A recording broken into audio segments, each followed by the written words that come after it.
ನಮಸ್ಕಾರ ನನ್ನ ಪ್ರಿಯ ವೀಕ್ಷಕರೇ, ನಮ್ಮ ಲಕ್ಷ ಚಾನಲ್ಗೆ ಸ್ವಾಗತ. ವೀಕ್ಷಕರೇ, ಇವತ್ತು ಶುಕ್ರವಾರ, ಭಾಳ ಒಳ್ಳೆಯ ದಿವಸ. ಆ ಶುಕ್ರವಾರ ಅಂದಾಗ ನಮಗೇನಾಗುತ್ತೆ, ಮಹಾಲಕ್ಷ್ಮಿ ಇದು ಜ್ಞಾಪನ ಬರುತ್ತೆ. ಅವತ್ತೆಲ್ಲರೂ ಪೂಜೆ ಮಾಡೋದು ಮಹಾಲಕ್ಷ್ಮಿಗೆ ಪೂಜೆ ಮಾಡ್ತಾರೆ. ಆ ಮಹಾಲಕ್ಷ್ಮಿ ಇಲ್ಲ ಅಂತಂದರೆ ಎಲ್ಲರೂ ಭಿಕಾರಿಗಳೇ. ಮಹಾಲಕ್ಷ್ಮಿ, ಮಹಾಕಾಳಿ, ಮಹಾಸರಸ್ವತಿ ಮೂರೂ ಜನ ಇರಬೇಕು. ಬರೀ ಹಣ ಇದ್ದರೂ ಜ್ಞಾನ ಇದ್ರೇ ಅದನ್ನು ನಾವು ಏನು ಮಾಡಬೇಕು ಅನ್ನೋದು ಬುದ್ಧಿ ಇರುತ್ತೆ. ಅದೇ ರೀತಿ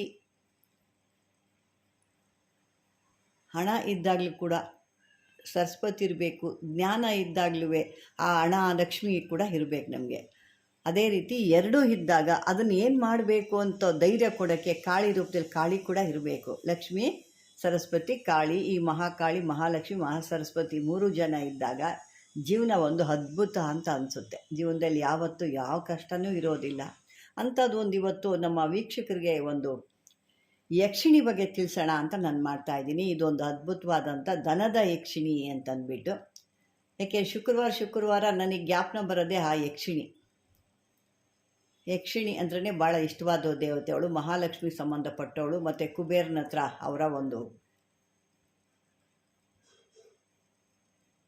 ಅವನ ಎಲ್ಲ ಹಣಕಾಸುಗಳನ್ನ ನೋಡ್ಕೊಳ್ಳೋ ಅಂಥವಳು. ಅವನ ಎಲ್ಲ ರೀತಿಲಿ ಒಂದು ಶಿವ ಕೂಡ ಅಲ್ಲಿ ನೆಲೆಸಿರೋ ಅಂಥದ್ದು. ಹೀಗಾಗಿ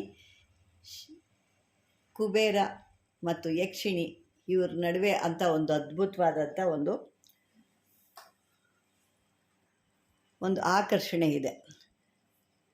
ನಾವು ದಿನಪ್ರತಿ ಬರೀ ಓಂ ಕುಬೇರಾಯ ಲಕ್ಷ್ಮಿಯೇ ನಮಃ ಅಂತ ಹೇಳ್ಕೊಂಡ್ರೂ ಸಾಕಾಗುತ್ತೆ. ಇಲ್ಲ ಅಂದರೆ ಕೆಲವರು ಕುಬೇರ ಲಕ್ಷ್ಮಿ ಮಂತ್ರ ಬರುತ್ತೆ, ಆ ಕುಬೇರ ಲಕ್ಷ್ಮಿ ಮಂತ್ರ ಹೇಳ್ಕೊಂಡ್ರೂ ಆಗುತ್ತೆ. ಅದೇ ರೀತಿ ಇದು ಒಂದು ಅದ್ಭುತವಾದಂಥ ಒಂದು ದನದ ಯಕ್ಷಿಣಿಗಳಲ್ಲಿ ಸಾಕಷ್ಟು ಕೇಳಿದ್ದೀರಾ. ಮತ್ತು ಅದು ನೀವು ಹೇಳಿದಾಗ ನನಗೆ ಒಂದು ಜ್ಞಾಪನ ಬಂತು. ಒಬ್ಬರು ಮೈಸೂರಿನವರು ಅಂತ ತಿಳ್ಕೊಳ್ಳಿ, ಹೆಸರೆಲ್ಲ ಏನು ಬೇಡ ಅವ್ರದ್ದು. ಈ ಯಕ್ಷಿಣಿಗಳನ್ನ ಅವರು ಪಡ್ಕೊಳ್ಳೋಕ್ಕೆ ಸಾಕಷ್ಟು ಲಕ್ಷಾಂತರ ರೂಪಾಯಿ ದುಡ್ಡು ಚೆಲ್ಲಿದ್ದಾರೆ. ಲಕ್ಷಾಂತರ ರೂಪಾಯಿ ಕೊಟ್ಟಿದ್ದಾರೆ. ಅವ್ರು ಕೇಳಿದಷ್ಟೆಲ್ಲ ಕೊಟ್ಟಿದ್ದಾರೆ. ಆದರೆ ಎಲ್ಲೂ ಅವ್ರಿಗೆ ಯಾವುದು ಸೆಟ್ಟಾಗಿಲ್ಲ. ಅದು ಏನು ಮಾಮೂಲಿಯಾಗೆಲ್ಲ ಮಶಾಣದಲ್ಲಿ ಸಮಾಧಿ ಮೇಲೆ ಕೂತ್ಕೊಂಡೆಲ್ಲ ಮಾಡಿದ್ದಾರೆ. ಆದರೂ ಅವ್ರಿಗೆ ಸಿದ್ಧಿ ಆಗಿಲ್ಲ. ನನಗೆ ಕಾಂಟ್ಯಾಕ್ಟಲ್ಲಿ ಅವರು 2.5 ವರ್ಷದಿಂದ ಇದ್ದಾರೆ. ಹೇಳ್ತಾನೆ ಇದ್ದರು, ಈ ಥರ ಆಗಿದೆ, ನನಗೆ ಎಲ್ಲೂ ಹೋದರೂ ಆಗ್ತಾಯಿಲ್ಲ, ಇಷ್ಟು ದುಡ್ಡು ಕೊಟ್ಟಿದ್ದೀನಮ್ಮ ಅಂತ ಅಂದ್ಬಿಟ್ಟು ಹೇಳ್ತಾನೆ ಇದ್ದರು. ನೋಡಪ್ಪ, ನೀನು ಹೇಗೋ ಒಂದು ಪ್ರಯೋಗ ಮಾಡು, ಇಷ್ಟು ವರ್ಷದಿಂದ ಮಾಡ್ತಾ ಇದ್ದೀಯ, ಆದಮೇಲೆ ಪ್ರಯೋಗ ಮಾಡು, ಮುಂದಕ್ಕೆ ಆಗ್ಬೋದು ಅಂತ ಹೇಳ್ತಾನೆ ಇದ್ದೆ ನಾನು ಕೂಡ. ಅವ್ರಿಗೂ ರೋಸ್ ಹೋಗ್ಬಿಟ್ಟ ಕಡೆ ಇದ್ರೆ ಸವಾಸನೆ ಬೇಡ, ಮಾಡೋದೇ ಬೇಡ, ನಮಗೆ ಯಾಕೋ ಹಾಗೆ ಬರಲಿಲ್ಲ, ಸುಮ್ಮನೆ ಹಣ ಕಿತ್ಕೊಂಡ್ರು ಅಂತ ಬೇಜಾರಾಗಿ ಬಿಟ್ಬಿಟ್ಟಿದ್ರಂತೆ. ನನ್ನ ಒಂದು ವಿಡಿಯೋದಲ್ಲಿ ನಾನು ಯಕ್ಷಿಣಿದು ಬಿಟ್ಟಿದ್ದೆ. ಅದನ್ನು ನೋಡೋಣ, ಇದು ಏನಾದರೂ ಟ್ರೈ ಮಾಡ್ಬೋದಾ, ನಾನು ಆಗುತ್ತಾ ಅಂತ ಅಂದ್ಬಿಟ್ಟು ಅವರು ಮಾಡಿದ್ದಾರೆ. ಅದ್ಭುತವಾಗಿ ಕೆಲಸ ಆಗಿದೆ ನೋಡಿ. 1 ರೂಪಾಯಿ ಖರ್ಚಿಲ್ಲ ಅವ್ರಿಗೆ, ಏನೂ ಇಲ್ಲ. ನಾನು ಕೊಟ್ಟಂಥದ್ದನ್ನ ಅದೇ ರೀತಿ ಮಾಡಿದ್ದಾರೆ. ಅಂದರೆ ನಾನು ಮಶಾಣಕ್ಕೆ ಹೋಗೋದು ಬೇಡ ಅಂದರೆ ಅವರು ಮಶಾಣದಲ್ಲಿ ಮಾಡಿದ್ದಾರೆ. ಅದ್ಭುತವಾಗಿ ಕೆಲಸ ಆಗಿದೆ. ಅವ್ರು ಹೇಳಿದ ಕೆಲಸಗಳೆಲ್ಲ ನಡೀತಿದೆಯಂತೆ. ಮತ್ತು ಹಣಕಾಸು ಕೂಡ ನನಗೆ ಬರ್ತಾ ಇದೆ ಅಂತ ಕೂಡ ಹೇಳಿದ್ರು. ಭಾಳ ಖುಷಿ ಆಯಿತು ನನಗೆ ಅದು ಕೇಳಿ. ಏಕೆಂದರೆ ಸಾಕಷ್ಟು ಜನ ನೋಡ್ತಾರೆ, ಅದನ್ನು ಮಾಡ್ಕೊಳ್ಳಿಕ್ಕೆ ಯಾವ ರೀತಿ ಹೆಂಗೆ ಅಂತ ಗೊತ್ತಿರೋದಿಲ್ಲ. ಅದನ್ನು ಸರಿಯಾದ ರೀತಿಯಲ್ಲಿ ನೀವು ಬಳಸ್ಕೊಂಡಾಗ ಒಳ್ಳೆ ಅಭಿವೃದ್ಧಿ ನಿಮ್ಮ ಜೀವನಕ್ಕೆ ಒಂದು ಇದಾಗುತ್ತೆ. ಅದನ್ನು ನಾನು ಕೊಟ್ಟಿದ್ದು ಕರ್ಣ ಯಕ್ಷಿಣಿಗೆ ಕೊಟ್ಟಿದ್ದೆ, ಕರ್ಣ ಪಿಶಾಚಿಗೆ ಕೊಟ್ಟಿದ್ದೆ. ಅದನ್ನು ಅವರು ಸಿದ್ಧಿ ಮಾಡ್ಕೊಂಡಿದ್ದಾರೆ. ಅವತ್ತು ಹೇಳಿದಾಗ ಈ ಥರ ಮಾಡ್ಕೊಂಡಮ್ಮ, ನಾನು ಇಷ್ಟು ಲಕ್ಷಾಂತರ ರೂಪಾಯಿ ಕೊಟ್ಟೆ, ಎಲ್ಲೂ ಆಗಲಿಲ್ಲ, ನಿಮ್ಮದು ವಿಡಿಯೋ ನೋಡ್ಕೊಂಡು ಮಾಡಿದಾಗ ನನಗೆ ಭಾಳ ಖುಷಿ ಆಯಿತು, ಇವಾಗ ನನಗೆಲ್ಲ ಸಿದ್ಧಿ ಆಗಿದೆ ಅಂತ ಹೇಳಿದಾಗ ಭಾಳನೇ ಖುಷಿ ಆಯಿತು ನನಗೆ. ಈ ರೀತಿ ನಿಮ್ಮಲ್ಲಿ ಕೂಡ ಒಟ್ಟು ಏನೇ ಮಾಡ್ತೀವಿ ಅಂದ್ರೆ ಒಂದು ಛಲ ಬೇಕು, ಹಠ ಬೇಕು. ಈ ಸರಿ ಆಗಿಲ್ವಾ, ನೆಕ್ಸ್ಟ್ ಮಂತ್ ಮಾಡ್ತೀವಿ, ನೆಕ್ಸ್ಟ್ ಆಗಿಲ್ವಾ ಮತ್ತೊಮ್ಮೆ ಮಾಡ್ತೀವಿ. ಮೊದಲೇ ಹೇಳಿದ್ರೆ ನೋಡಿ, ನೆಕ್ಸ್ಟು ಮಾಡ್ತಾ ಇರಬೇಕು. ನಮ್ಗೆ ಅದು ಸಿದ್ಧಿ ಆಗತ್ತಂಗ ನಾವು ಬಿಡಕ್ಕೆ ಹೋಗಬಾರ್ದು.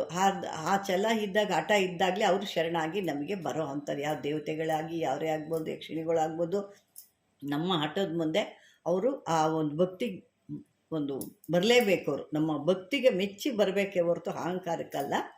ಅಂದರೆ ನಾವು ಪೂಜೆ ಮಾಡ್ತೀವಿ, ನಮ್ಮ ಭಕ್ತಿ, ನಮ್ಮ ಒಂದು ಸಹನೆ ಏನಿರುತ್ತೆ ಅದನ್ನು ನೋಡಿ ಅವ್ರಿಗೆ ಅಯ್ಯೋ ಇಷ್ಟು ಸಹನೆ ಇದೆ ಇವ್ರಿಗೆ ಅಂತ ನಮ್ಮ ಒಂದು ಭಕ್ತಿಗೆ ಮೆಚ್ಚಿ ಬರ್ತಾ. ಆ ಥರ ಈ ದನದ ಯಕ್ಷಿಣಿಗೆ ನಿಮಗೆ ದ್ರವ್ಯ ಪ್ರಾಪ್ತಿಗಾಗಿ, ಅಂದರೆ ಧನ ಧಾನ್ಯ ಚಿನ್ನ ಬೆಳ್ಳಿ ಬಂಗಾರ ಇದೆಲ್ಲ ಯಾರಿಗಿಷ್ಟ ಇಲ್ಲ, ಇದೆಲ್ಲ ನಮಗೆ ಬೇಕು ಅಂದಾಗ ಈ ದೇವಿನ ನೀವು ಸರಿಯಾದ ರೀತಿಲಿ ಸಿದ್ಧಿ ಮಾಡ್ಕೋಬೋದು.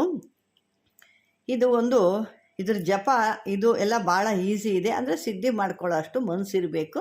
ಅಂದರೆ ಒಂದು ಗುರುವಿನ ಒಂದು ಇದು ಕೂಡ ಬೇಕು ನಿಮಗೆ. ಯಾಕೆಂದರೆ ಅವ್ರು ಸುಮಾರು ಕಡೆ ಹೋಗಿ ಸುಮಾರು ಜನ ಗುರುಗಳನ್ನ ತೊಗೊಂಡು ಆ ಗುರುಗಳ ಕಡೆಯಿಂದ ಆಗದೆ ಇದನ್ನು ಮಾಡಿರೋ ಅಂಥದ್ದು. ಅವ್ರಿಗಾಗಲಿ ಯಾಕೆಂದರೆ ಅವ್ರಿಗೆ ಕೆಟ್ಟದಾಗಿ ಕೊಟ್ಟಿರೋ ಒಳ್ಳೇದಾಗಿ ಕೊಟ್ಟಿರ್ತಾರೋ ಗೊತ್ತಿಲ್ಲ. ಆದರೆ ಗುರು ದಿಕ್ ಕಡೆಯಿಂದ ಹೋಗಿ ಇಬ್ಬರು ಒಂದಲ್ಲ ಎರಡಲ್ಲ 3-4 ಜನ ಗುರುಗಳು ಅವ್ರಿಗೆ ಆ ರೀತಿಯಾಗಿ ಸಿದ್ಧಿ ಆಗಿರೋದ್ರಿಂದ ಇದು ಬೇಗ ಸಿದ್ಧಿ ಆಗಿದೆ. ಬನ್ನಿ, ಈಗ ಅದೇ ಥರ ಇದೇನು ಇಲ್ಲ, ನೀವು ಇದ್ರದ್ದೊಂದು ಮಂತ್ರ ಇದೆ, ಭಾಳ ಚಿಕ್ಕ ಮಂತ್ರ. ದೊಡ್ಡದಾಗಿ ಮಂತ್ರ ಇರುತ್ತೆ, ಕೆಲವ್ರು ಹೇಳ್ಕೊಳ್ಳಿಕ್ಕೆ ಹೇಳ್ತಾರೆ, ಅಯ್ಯೋ ಇಷ್ಟು ದೊಡ್ಡದು ಯಾಗಪ್ಪ ಹೇಳೋದು ಅಂದ್ಕೊಳ್ತಾರೆ. ಇದನ್ನು ಬೆಳಗ್ಗೆ ಎದ್ದೊಳ್ಬೇಕು, ಮಾಮೂಲಿಯಾಗಿ ಸ್ನಾನ ಸಂಧ್ಯಾ ವಂದನೆ ನಿಮ್ದು ಏನಿದೆಯೋ ಅದು ಕರ್ಮಗಳೆಲ್ಲ ಮುಗಿಸ್ಕೊಂಡು ಈ ಜಪವನ್ನು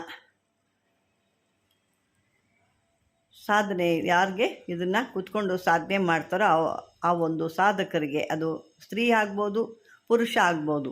ಇನ್ನೊಂದು ಹೇಳ್ತಾರೆ, ಪುರುಷರಿಗೆ ಯಕ್ಷಿಣಿ ಸೇರ್ಕೊಂಡ್ಬಿಟ್ರೆ ಅವರು ಭಾಳ ತೊಂದರೆ ಆಗಿಬಿಡುತ್ತೆ, ಅದು ಭಾಳ ಹಿಂಸೆ ಕೊಟ್ಬಿಡುತ್ತೆ ಅಂತ ಕೂಡ ಹೇಳ್ತಾರೆ. ಇದ್ರೂ ಇದೆ ಅದು ಆ ಥರ. ಅದೇ ನಾನು ಕೆಲವರಿಗೆ ಹೆಣ್ಮಕ್ಳಿಗೆ ಕೂಡ ನಾನು ಇದನ್ನು ದೀಕ್ಷೆ ಕೊಡ್ತೀನಿ. ಯಾಕೆಂದರೆ ಹೆಣ್ಣು ಯಾವುದೇ ರೀತಿ ಶತ್ರುಗಿರೋದಿಲ್ಲ, ಮತ್ತು ಅದು ಯಾವುದೇ ರೀತಿ ಅವ್ರ ಸಂಸಾರಕ್ಕೆ ತೊಂದರೆ ಕೊಡಲ್ಲ. ಅದು ಗಂಡು ಮಕ್ಳು ತೊಗೊಂಡಾಗ ಕೆಲವೊಂದು ತೊಂದರೆಗಳು ಅಂತ ಹೇಳ್ತಾರೆ. ಅದು ಯಾರಿಗೂ ಇದುವರೆಗೂ ಆಗಿದೆಯೋ, ನಾನು ಕೊಟ್ಟಂಥವ್ರು ಯಾರಿಗೂ ಏನೂ ತೊಂದರೆ ಆಗಿಲ್ಲ. ಮುಂದೆ ಬೇರೆಯವ್ರಿಗೆ ಏನಾಗಿದೆಯೋ ನನಗೆ ಗೊತ್ತಿಲ್ಲ. ಆದರೆ ಹೆಣ್ಣು ಮಕ್ಕಳು ತೊಗೊಂಡಾಗ ಇದು ಭಾಳ ಈಸಿ. ಅದಕ್ಕೆ ಹೆಣ್ಣು ಮಕ್ಕಳಿಗೆ ಅದು ಯಾವುದೇ ರೀತಿಯನ್ನು ತೊಂದರೆ ಕೊಡಲ್ಲ, ಸಂಸಾರಕ್ಕೆ ಅದು ತೊಂದರೆ ಮಾಡೋದಿಲ್ಲ. ಆ ಥರ ಇದನ್ನು ಯಾರಾದರೂ ಮಾಡ್ಬೋದು, ಧೈರ್ಯ ಇದ್ದವರು. ಇದಕ್ಕೇನು ಧೈರ್ಯ ಅಂದರೆ ಏನು, ನೀವು ಮಶಾಣದಲ್ಲಿ ಕೂತ್ಕೊ, ಇದು ದನದ ಲಕ್ಷ್ಮಿ ಇರೋದ್ರಿಂದ ಇವಳು ಶುದ್ಧವಾದಂಥವಳು.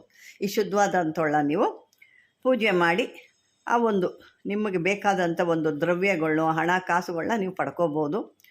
ಇದ್ರ ಸಂಖ್ಯೆ ಸ್ವಲ್ಪ ಜಾಸ್ತಿ ಇರುತ್ತೆ. 1,25,000 ನೀವು ಜಪ ಮಾಲೆ ಮಾಡಬೇಕಾಗುತ್ತೆ. ಇದಕ್ಕೆ ಮಾಲೆ ಬಂದು ಹವಳದ ಮಾಲೆ, ರುಬಿ ಅಂತ ಏನು ಹೇಳ್ತೀವಿ, ಅದು ಹವಳದ ಮಾಲೆ ಇದಕ್ಕೆ ಬರುತ್ತೆ. ಆ ಮಾಲೆ ತೊಗೋಬೇಕು. ಅಂದರೆ ಒರಿಜಿನಲಾಗಿ ನಿಮ್ಗೆ ಸಿಗುತ್ತೆ, ಅದು ಎಲ್ಲರೂ ನೋಡಿ ನೀವು ತೊಗೋಬೋದು. ಆ ಮಾಲೆ ತೊಗೊಂಡು ನೀವು ಅಂದರೆ ಒಂದೇ ದಿವಸಕ್ಕೆ 1,25,000 ಅಲ್ಲ, ನಿಮಗೆ ಎಷ್ಟು ದಿನಕ್ಕೆ ತಗಾದರೂ ನಿಮ್ಮ ಒಂದು ಶಕ್ತಿಗೆ 1 ತಿಂಗಳು ಮಾಡ್ತೀರಾ, 2 ತಿಂಗಳು ಮಾಡ್ತೀರಾ, 3 ತಿಂಗಳು ಮಾಡ್ತೀರಾ, ಆ ಥರ ನಿಮಗೆ ಎಷ್ಟು ಶಕ್ತಿ ಇರುತ್ತೋ ಆ ರೀತಿಲಿ ಪ್ರತಿದಿನ ಇದನ್ನು ಜಪ ಮಾಡಬೇಕು.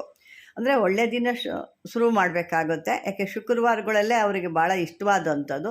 ಇನ್ನು ನಿಮಗೆ ಬೇಕು ಅಂದರೆ ನನಗೆ ಮೊದಲೇ ಕಳೆದ ವಿಡಿಯೋದಲ್ಲಿ ಹೇಳ್ದಂಗೆ ಯಾವುದಾದ್ರು ಒಂದು ಮರ ಇಟ್ಕೋಬೋದು. ಅಂದರೆ ಆಲದ ಮರ, ಅರಳಿ ಮರ, ಬೇಲ್ವ ಮರ, ಹೀಗೆ ಸಾಕಷ್ಟು ಬೇರೆ ಬೇರೆ ಮರಗಳು ಅಂಥವುಗಳು ಒಂದು ಪುಟ್ಟು ಮರ ಕೂಡ ಇಟ್ಕೋಬೋದು.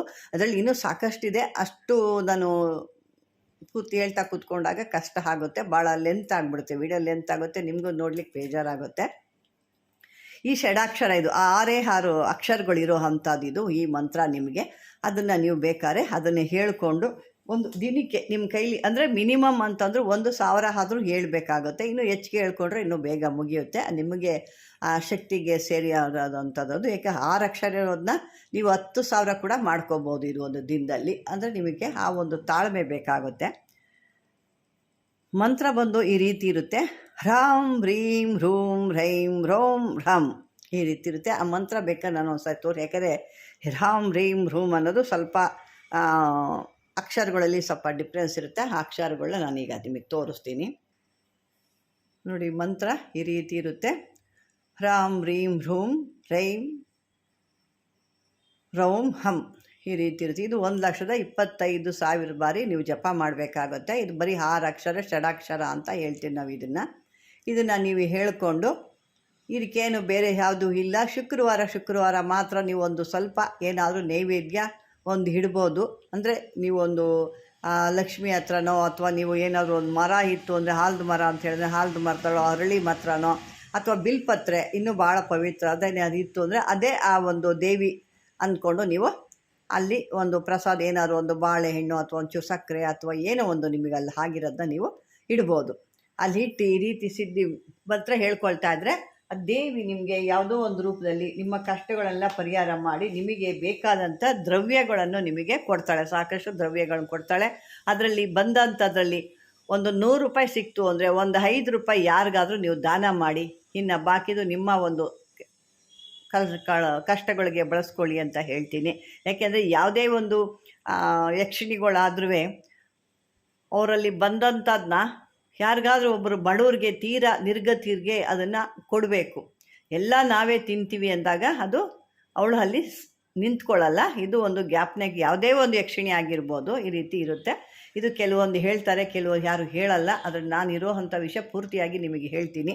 ಇದನ್ನು ಮಾಡ್ಕೊಳ್ಳಿ, ಸಿದ್ಧಿ ಮಾಡಿಕೊಂಡು ಒಳ್ಳೆ ರೀತಿಯಲ್ಲಿ ಇದನ್ನು ನೀವು ಈ ಮಂತ್ರ ಕೂಡ ಕೊಟ್ಟಿದ್ದೀನಿ ನಿಮಗೆ. ಆದರೆ ಇದನ್ನು ಸಿದ್ಧಿ ಮಾಡಿಕೊಂಡು ನಿಮ್ಮ ಕಷ್ಟಗಳನ್ನ ದಾರಿದ್ರ್ಯಗಳನ್ನ ದೂರ ಮಾಡಿಕೊಂಡು ನೀವು ಕೂಡ ಶ್ರೀಮಂತರ ಆಗಿ ಅಂತ ಹೇಳ್ತಾ ವೀಕ್ಷಕರೇ, ಮಾಮೂಲಿಯಾಗಿ ನಿಮಗೊಂದು ಈ ವಿಡಿಯೋ ಇಷ್ಟವಾದರೆ ಲೈಕ್ ಮಾಡಿ, ಶೇರ್ ಮಾಡಿ, ಆದಷ್ಟು ಬೇರೆಯವರಿಗೆ ಶೇರ್ ಮಾಡಿ. ನಿಮ್ಮ ಕುಟುಂಬದವ್ರಿಗೆ, ನಿಮ್ಮ ಸ್ನೇಹಿತರಿಗೆ, ನಿಮ್ಮ ಒಂದು ಬಂಧು ಬಾಂಧವರಿಗೆ ಶೇರ್ ಮಾಡಿ, ಅವರು ಕಷ್ಟ ಪರಿಹಾರ ಮಾಡಿಕೊಳ್ಳಿ ಅಂತ ಹೇಳ್ತಾ ಈ ವಿಡಿಯೋ ಇಷ್ಟು ಲೈಕ್ ಮಾಡಿ, ಶೇರ್ ಮಾಡಿ, ಸಬ್ಸ್ಕ್ರೈಬ್ ಮಾಡಿ, ಏನೇ ಇದ್ದರೂ ಕಾಮೆಂಟ್ ಬಾಕ್ಸಲ್ಲಿ ಹಾಕಿ ಅಂತ ಹೇಳ್ತಾ ಧನ್ಯವಾದಗಳು.